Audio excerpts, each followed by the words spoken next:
Kita akan bahas tentang karakter di dalam aliran darah atau hati. Sedangkan akhlak di dalam jiwa. Jiwa menggerakkan jasad melalui hati.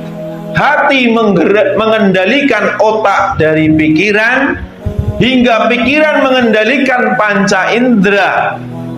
Manusia bersikap dan beramal dari apa yang ia pikirkan, dan seseorang berpikir dari apa yang dia inginkan. Itu tahapan-tahapan prosesnya. Jadi tahapan prosesnya apa? Jiwa adalah pusat pengendali. Jiwa itu diri kita yang Kalau mengendari sebuah mobil, jiwa itu ya sopirnya. Makanya kalau orang tidur bisa nggak, walaupun dia punya hati, punya otak, punya panca indera, bisa nggak jalan-jalan kemana dengan kesadaran?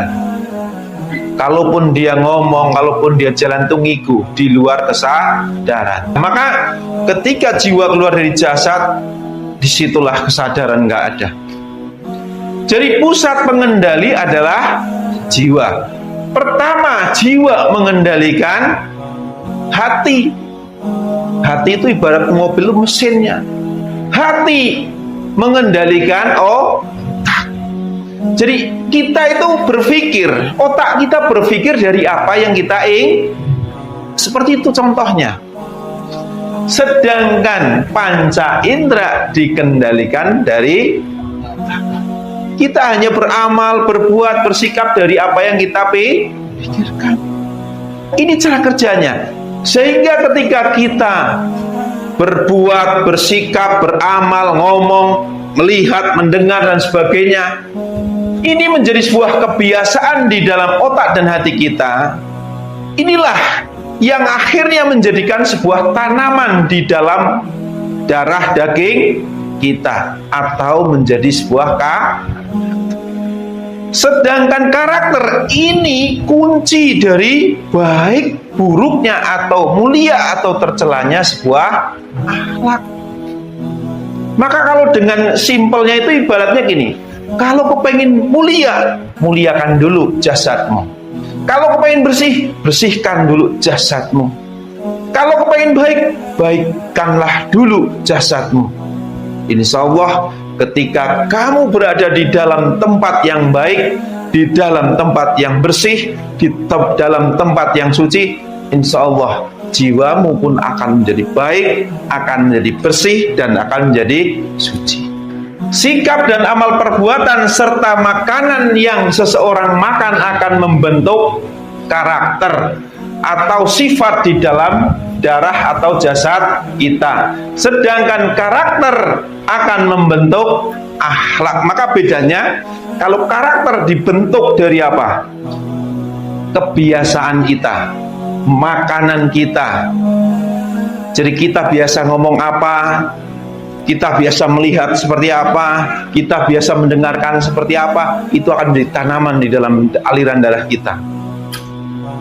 Terus apa yang kita makan juga itu juga bagian penting dalam membentuk karakter kita.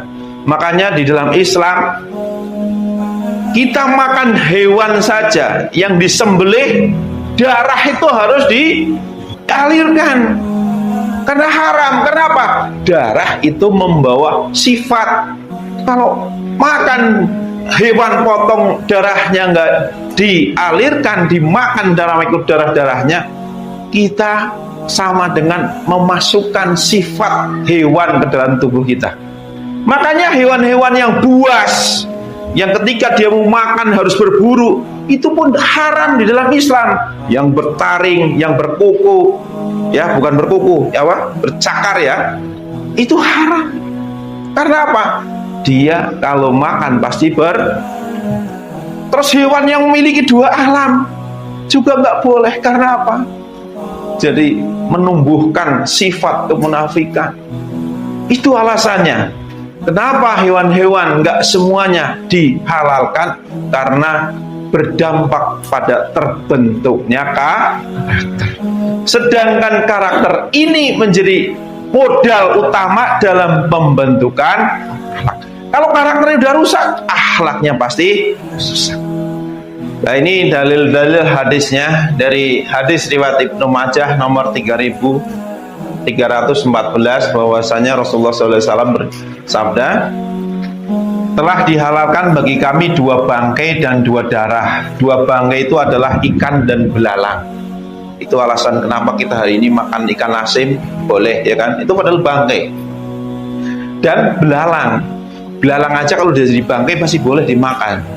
Jangkrik gimana? Itu masih bagian dari belalang. Kalau mau doyan nih makan aja. Coba kalau orang-orang doyan belalang benar senang, mungkin ya setidaknya mengurangi populasi di sawah-sawah belalang itu nggak begitu banyak, ya kan? Terus 2 darah itu adalah hati dan limpa. Hati itu jantung ya, jantung itu darah, dan limpa. Limpa itu apa? Cari browsing aja sendiri. Jadi ini 2 darah itu yang halal tuh ini. Kalau yang mengalir boleh nggak? Tidak, haram. Yang mengalir itu haram, karena itu membawa sifat benar-benar. Sedangkan hati atau jantung itu kerjanya itu memompa darah tersebut, jeduk mengalir ke ala. Jadi dia bekerja terus sambil menanamkan sifat yang tertanam di dalam otak kita. Apa yang kita ketahui, apa yang kita lakukan, apa yang kita pikirkan, itu bertahap-tahap jantung itu menanamkan di dalam aliran darah, akhirnya mengalir dalam tubuh kita. Makanya kalau orang yang suka marah-marah, suka emosi, darahnya kok suka naik, apa hubungannya kaitnya? Makanya hari ini sabar itu lebih baik daripada marah. Dan hadis riwayat Muslim nomor 2996, Rasulullah SAW bersabda, ketahuilah bahwa dalam setiap tubuh manusia terdapat segumpal daging. Jika segumpal daging itu baik, maka baik pula seluruh tubuh badannya. Namun jika segumpal daging tersebut rusak, maka rusaklah seluruh tubuhnya. Ketahuilah gumpalan darah itu adalah jantung atau hati. Makanya tadi kalau kita bahas itu hati atau jantung itu mesin. Orang kalau jantungnya rusak gimana? Rusak semuanya, mati.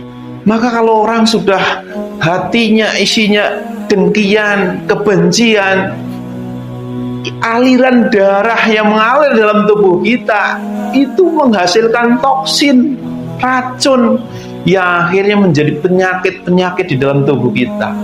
Munculnya penyakit kanker, tumor dan sebagainya, itu penyakit yang berawal dari darah tersebut, dari hati tersebut. Dalam Quran surat Al-Hajj ayat 46, Allah Subhanahu wa taala berfirman, bismillahirrahmanirrahim, maka tidak pernahkah mereka berjalan di bumi sehingga hati mereka dapat memahami, telinga mereka dapat mendengar. Sebenarnya bukan mata itu yang buta, tetapi yang buta ialah hati yang ada di dalam dada. Kenapa kok bukan mata kita yang buta, tapi yang buta itu hati yang ada di dalam dada? Apa hubungannya? Ada nggak yang bisa menjelaskan? Jadi begini, jiwa itu mengendalikan hati, sedangkan otak hanya berpikir dari apa yang dia dari yang hati inginkan.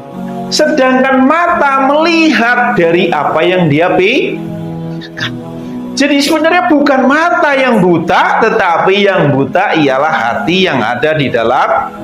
Kalau hatinya sudah nggak punya keinginan berbuat baik, maka pikiran pun tidak mau berpikir baik.